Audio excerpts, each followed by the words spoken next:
Bana, mambo vipi mtazamaji wa Sajo TV, na karibu tena katika 1 and 2 viwanjani, na leo nipo na mdau wa soka hapa bwana Dickson Sabuni.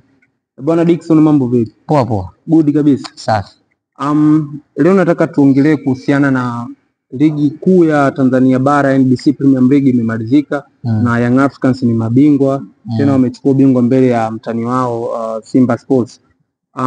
Mjadala mkubwa kwa sasa ni kuelekea ugawaji wa tuzo za NBC Premier League msimu huu.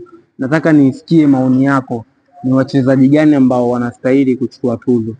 Tukianza na tuzo ya mfungaji bora, tayari tuzo hii huwa inafahamika pindi ligi tunapoishi.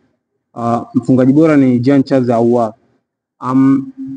Tuje kwako tena kwa tuzo ya MVP, Most Valuable Player. Unadhani kwa jinsi mwenendo wa ligi ulipokuwa, ni mchezaji yupi ambaye anaweza kupewa tuzo ya MVP wa NBC Premier League msimu huu? Kwa mechi ya jana ilivyomalizika, naona kwangu mimi MVP anafaa kuwa kabisa Pacome Zozo Zinedine Zidane. Ni mtu ambaye ni valuable kwangu mimi kwa sababu anachangia kila kitu. Kama mechi ya jana uliona kabisa, aliweza kusababisha penalty yeye mwenyewe, aliweza kuchukua na kuipiga na akafunga, kaiwin. Pasi nzuri ya Clement Mzizi, aliweza kufunga goli la pili. Pasi zile bwana zinapigwa tu Ulaya peke yake, kitu ambacho ukija kwa Jean Charles Ahoua katika interception na kutoa pasi kazidiwa sana na Pacome Zozo. Kwa hiyo kwangu mimi valuable player, most valuable ni Pacome Zozo. Hapo kutakuwa na ushindani kidogo kati ya Pacome Zozo na Jean Charles Ahoua. Jean Charles Ahoua nadhani ndo mchezaji aliyehusika kwenye mabao mengi na yani kwa ukijumlisha assist na magoli kuliko mchezaji yoyote kwenye ligi yetu.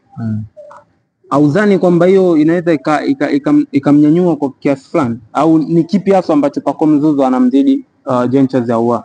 Kwangu mimi nitaangalia kwenye mechi kubwa. Je, kwenye mechi kubwa unacheza vipi? Ukiangalia Jean Charles Ahoua katika michezo yake yote aliyocheza, huwa anakutanaga na zile timu ambazo sio za kukamia sana wala sio za ambazo hazikamii sana. Ni timu nzuri, lakini katika kuwini one against Jean Charles Ahoua huwa wanazidiwa kidogo. Lakini ikifika katika mechi kubwa, Jean Charles Ahoua lazima umkatae. Angalia dabi zote mbili, zote kuonyesha kiwango kizuri. Angalia hata mechi ya Azam pia kuonyesha kiwango kizuri. Angalia mechi za klabu bingwa zile ambazo huwa anacheza, ana perform, lakini akutanaga na wale watu ambao wakazi anapoteana kabisa.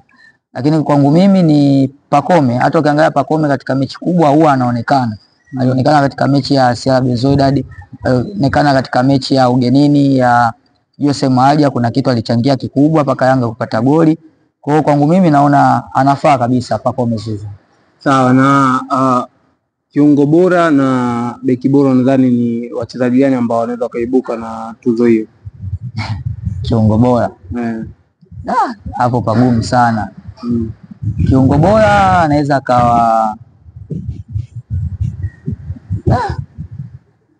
kawa Feitoto. Beki bora anaweza kawa Dickson Job, pacha wangu kabisa. Na kipa bora anabaki kuwa Musa Kamara Pinpin.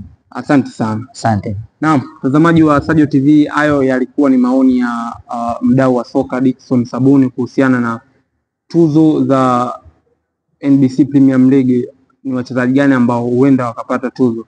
Hatuna la ziada, tukutane wakati mwingine.